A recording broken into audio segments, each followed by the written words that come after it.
begin with our Valor Awards. The 200 Club gives these Valor Awards, and I'll explain what they all are. The Valor Awards really are awards where the individual has gone above and beyond the call of duty. He's put his or her life on the line. And in that instant, we have, as a board, looked over and evaluated what has gone on and certainly have offered these awards. The Valor Award recipient receives, of course, a check and a bar that they can now wear on their uniform. The departments will allow these bars to be worn on the uniforms in addition to the New Jersey State Police. And with regard to the State Police, that is the only non-law enforcement bar that they are allowed to wear on their uniforms. So that shows the importance that many of the departments here, whether it's the Sheriff's Department or many of the chiefs of police that I see out here, and fire companies and so forth, that they feel about our organization and what you do. You truly are proud examples of all of your cohorts. The second one is life-saving, where you went into a situation and you saved a life. And again, we give you a check and we give you a bar to wear on your uniform. Valor also receives another watch from us. And Meritorious Service is developing a system, having longevity. We have some folks that are 50 and 60 years on the job as firefighters, and some of them even still go out on calls. But the bottom line is that those are an amount of time that is worthy of merit. And we recognize you with Meritorious Service, again with a check and a bar for your uniform. So at this time, without further ado, it gives me great honor to call up Patrolman Mark DeGrandis and Patrolman Frank Bob from the Thompson River Police Department.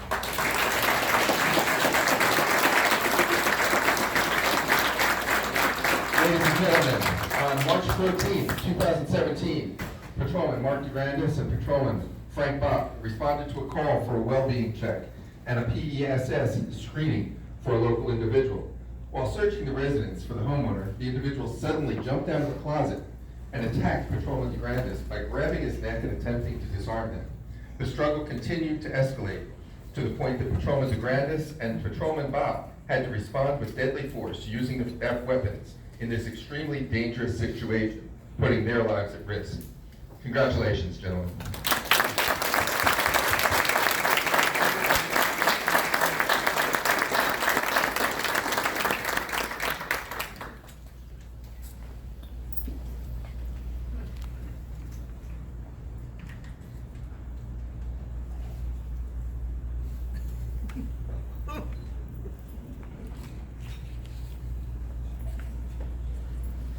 At the end, we're also going to ask all of the recipients to come up so we can get one group picture with everybody. At this time, I'd like to call up Firefighter James Barker Jr. and Firefighter James Barker from the Lanoka Harbor Fire Department and the Forked River Volunteer Fire Department. And I'm also going to ask that we hold applause till after they present the awards. This way we'll move it a little faster. So where are the Barkers? There we go. Ladies and gentlemen, on December 15, 2018, the Forked River Volunteer Fire Department and Lanoka Harbor Fire Department, along with the Lacey Underwater Rescue Recovery, was dispatched for a report of a motor vehicle accident in which the car was submerged in a lake. Both James Barker and James Barker Jr. lived close to the scene and responded immediately. When they arrived, they noticed that the car was beginning to sink and the water was frigid. Both father and son immediately jumped into the freezing water and began swimming to the car. James Barker reached the car and signaled to his dad to stay where he was and await the victim. James Jr. pulled the victim out of the car. Both began swimming back to the shore. However, the victim was weak and couldn't swim any further. His father quickly grabbed hold of the individual and carried him back to safety with assistance of his son. What was unknown at the time was that the car sank and the dive team had to hook the car up to the wrecker. The car had been stuck on a stump which was directly in front of the 12-foot drop. Both father and son risked their own lives in freezing water conditions to save the life of the accident victim. Congratulations.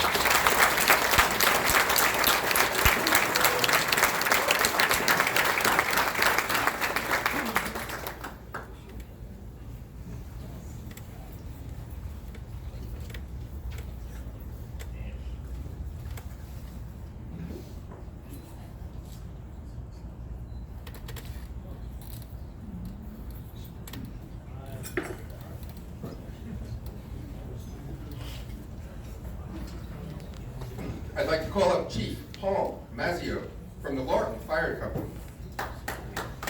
Ladies and gentlemen, on March 30th, 2018, the Laurent and Bretton Woods fire companies were dispatched to a local apartment complex for reports of a fire alarm signaling.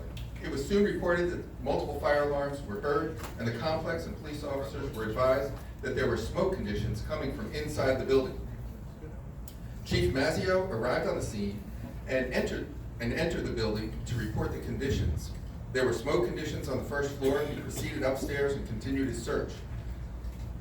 There were smoke conditions on each floor, but when he reached the fourth floor, he was met with heavy smoke and heard the sprinkler system engage. Upon further search through the hallway, the smoke-filled hallway, he heard a person in the doorway to a room that was on fire. The individual could not move and appeared to have burns on his face. Chief Mazzio pulled the man from the doorway and closed the door to contain the fire. He then pulled the victim to the stairway, where a police officer removed him from the building to safety.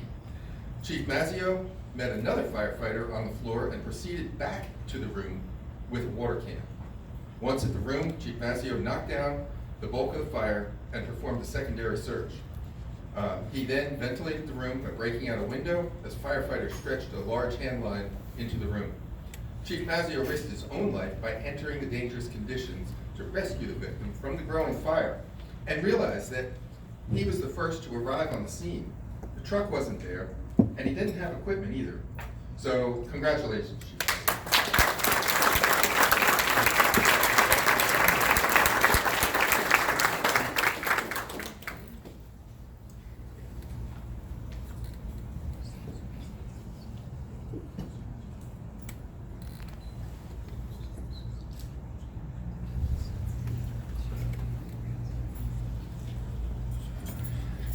I'm going to have a little departure for this award.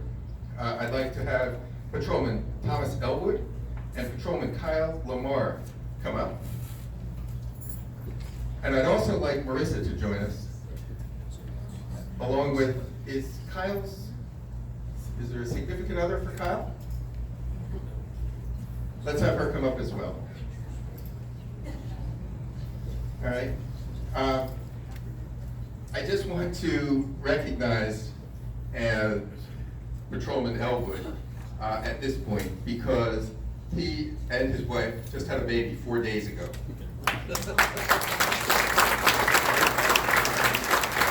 No one's home. Marissa actually said she really wanted to attend this event. So we have actually squeezed her in, and she just got here a few minutes ago, and that's why I'd like to have all of them in the picture. So that when they show this kid what happened, you know, she's going to go home and the child will be hungry, but everybody will be happy. So at this point, on June 7th, 2018, the Toms River Police Department was contacted by the Lakewood Police Department requesting assistance in stopping a vehicle which was possibly involved in a shooting in Lakewood. They gave the description of the vehicle and reported that the vehicle was approaching Toms River. Multiple units responded to await the vehicle, but could not locate it at the time. Patrolman Kyle Lamar observed a car with a similar description to the one given. He noted the driver was not wearing a seatbelt and had a suspended license.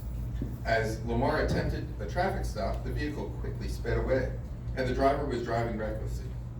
The officer followed the vehicle until the driver's recklessness became too dangerous to continue the pursuit. About a minute after he terminated the chase, Patrolman Lamar observed the vehicle had crashed into a tree. The driver was entrapped in the vehicle, which was now on fire. Now, Elwood and Lamar, on the scene, advised communications to the exact location of the crash, then rushed to the vehicle to assist this guy that was just running away from them.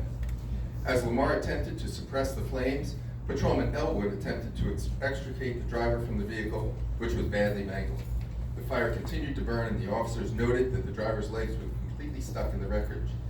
Patrolman Elwood entered the burning vehicle as Patrolman Lamar climbed on top of the roof, and both officers struggled to get the individual out of the car.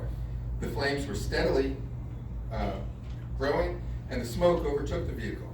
The officers were both inhaling the toxic fumes from when a car burns, and as well as from the fire extinguisher that a local citizen was spraying. The officers finally freed the driver and brought him to safety, where CPR was performed, as he was not breathing. Once relieved by the additional police, both officers were taken to the hospital for treatment of smoke inhalation. The subsequent investigation determined that the driver and the vehicle were involved in the Lakewood shooting. So now this was a seriously dangerous man. They were after him. They found him. They lost him. They found him again in a burning car. They still jumped in and they pulled him out. So congratulations, gentlemen.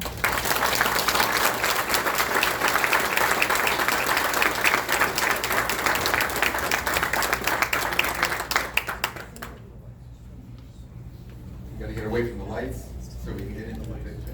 Go on over.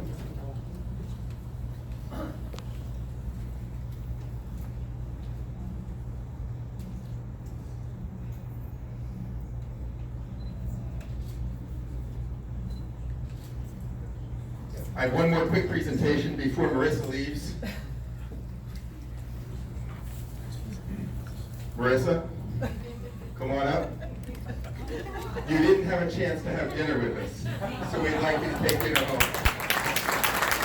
Now, there is enough for your husband to have seconds. All right, but make sure you get what you want. All right. Another Valor Award. I'd love to have Sergeant Wayne Oldham and Patrolman Anthony Rizzo from the Jackson Police Department. Come on up.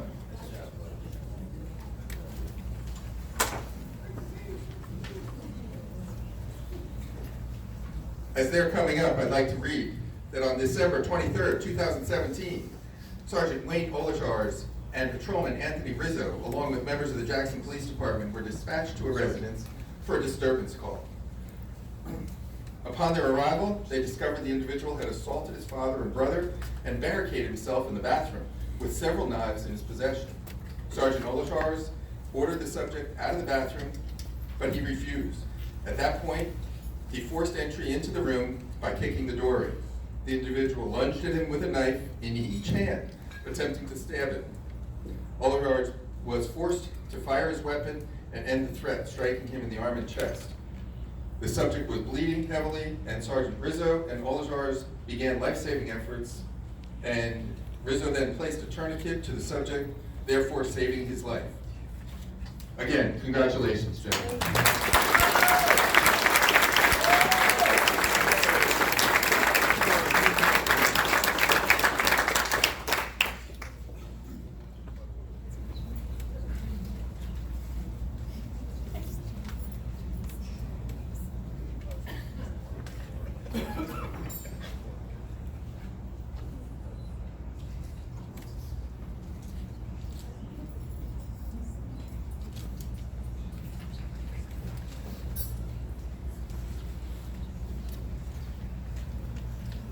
Okay, on to the life-saving. We have Patrolman Thomas Daly from the Beach Haven Police Department.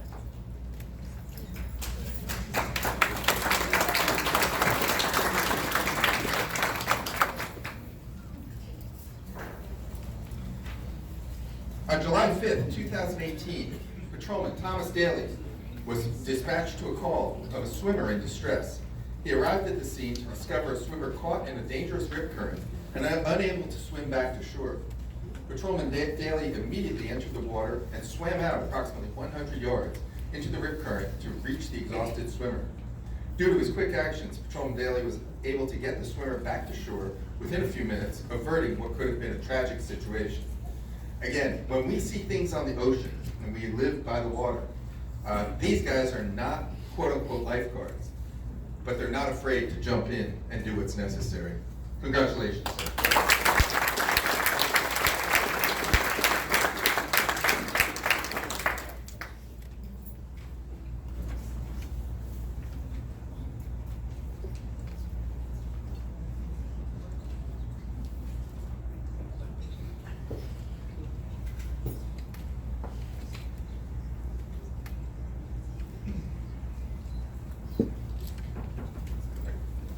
Thank you.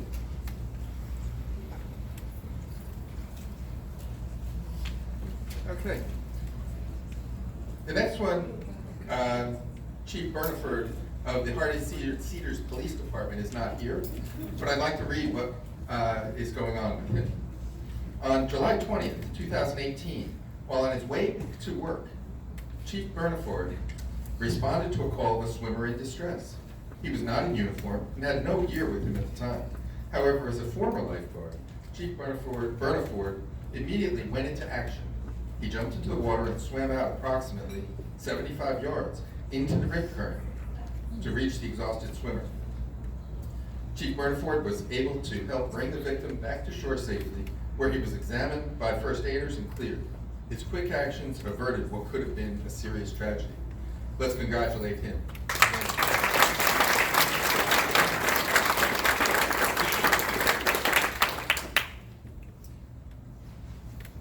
And I'd like to have Sergeant Ed Mooney come up.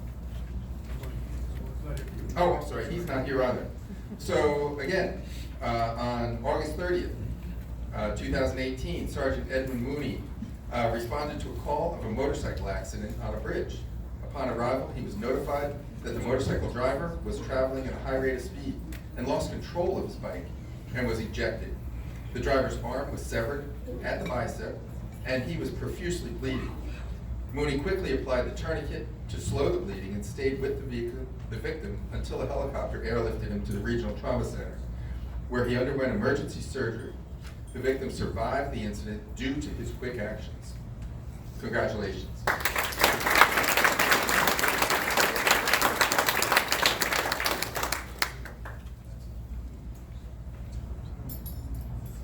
One second.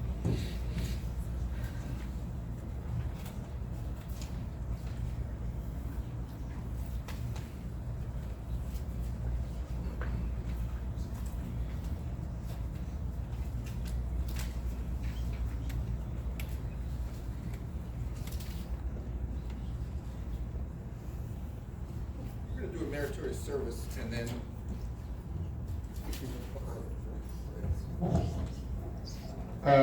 at this time I'd like former Chief Richard Beck from the Toms River Volunteer Fire Company No. 1 to come up.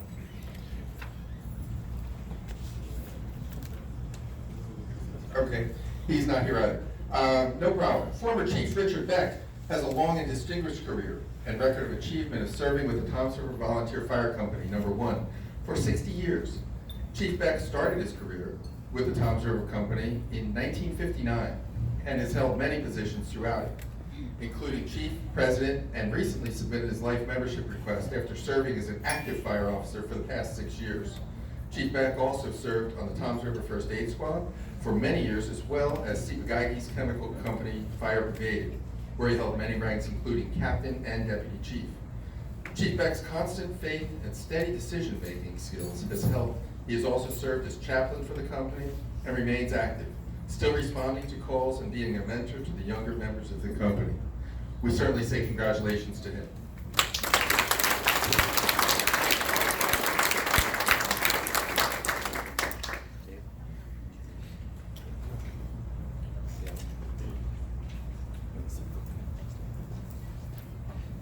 Sorry about that. All right.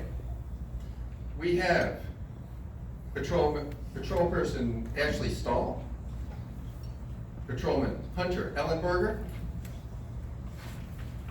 and Patrolman John Mitchell from the Beach Haven Police Department. Sorry about that.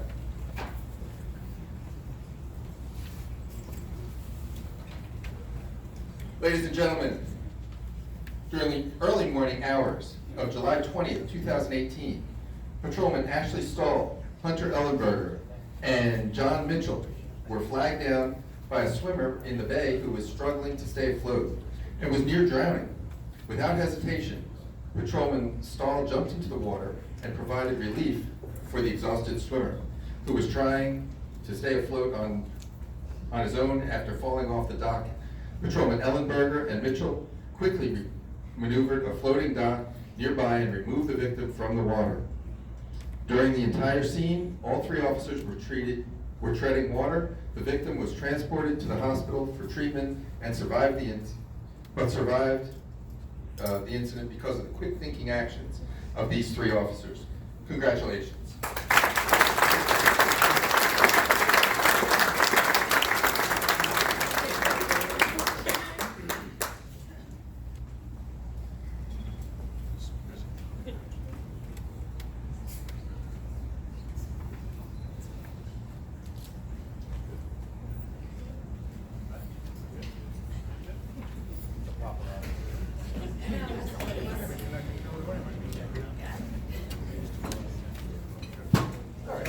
We have one more, and he is also not here, but we don't want to go without. Ladies and gentlemen, on September 15, 2018, Detective Christopher Oldham responded to the call of a swimmer in distress. Upon arrival, he noticed that the swimmer was stuck in a dangerous rip current and was unable to return without assistance. He, along with a lifeguard and a surfer, immediately responded to the water, went out 150 yards into the rip current, and were able to save him, thereby saving his life. Congratulations to him.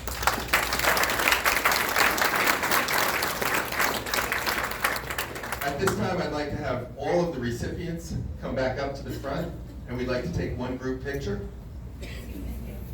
And after we're done, you're more than welcome. We have a photographer here in the lovely purple shirt.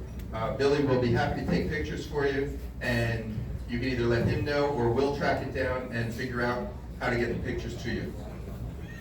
So if you could all come up, all of the recipients, we'd really appreciate it.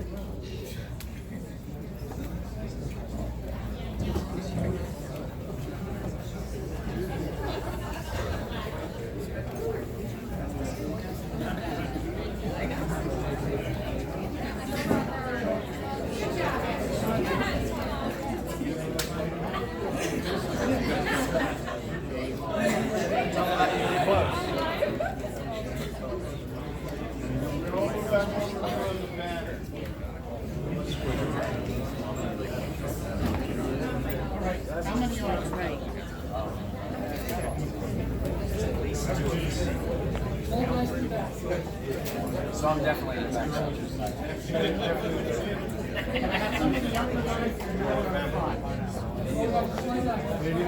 No, I definitely am not a younger guy.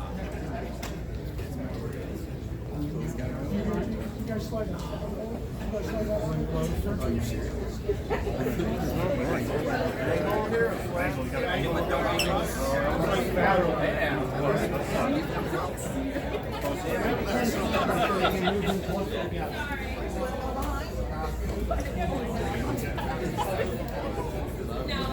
Can't see you. Please scoot. You gotta go to the right. You like it? Yeah, the right. Wait, your hands in the way. And you move. You gotta get down, Karen. Go behind Bill. Come on, Bill, you have to move your right shoulder. They always put it in a weird spot. I know. Like after they get their picture, we'll go. Stay right there.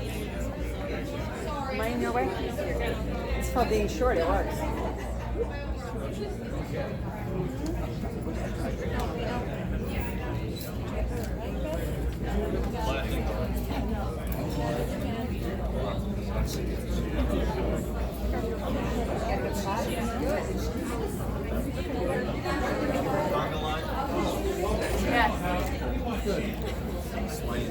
Don't move! Wait! One more. Now there's a table getting in my way. Hold on.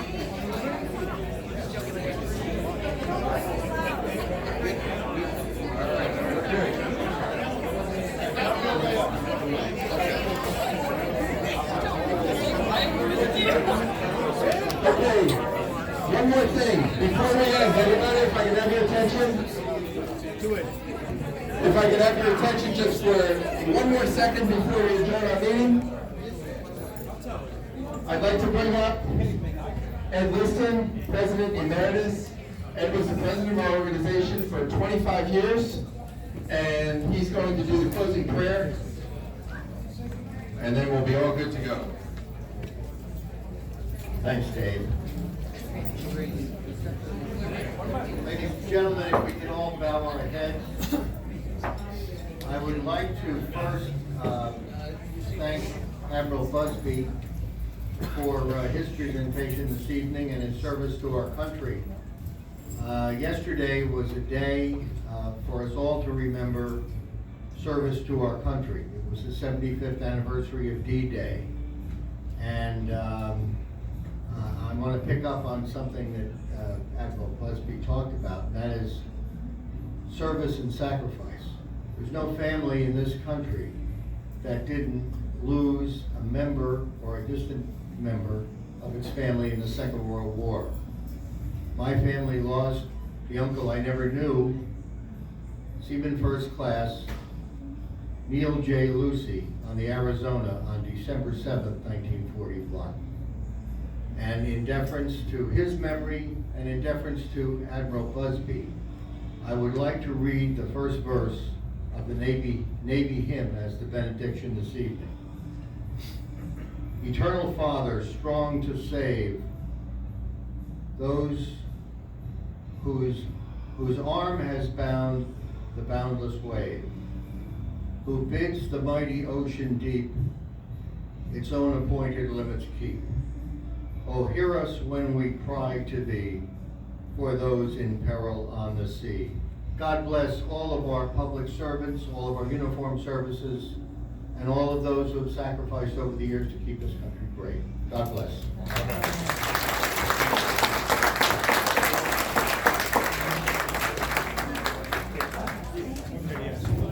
Again, if you'd like to have a picture taken, please stand around. Otherwise, I just truly thank you all for coming, and have a good evening, safe home, enjoy. The whole show. You're a busy lady. Yes.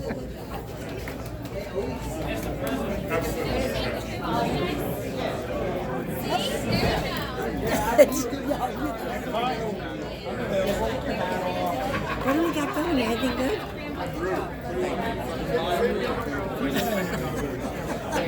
Everything is going on good. Are you kidding me? Judy. Buddy, what? I know, sweetheart.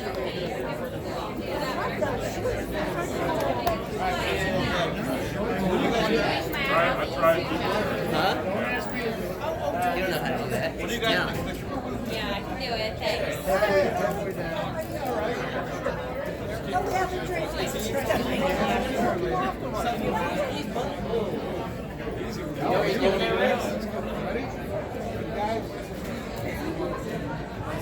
There's a lot of headroom there, right? All right, suck it in this time. Thank you.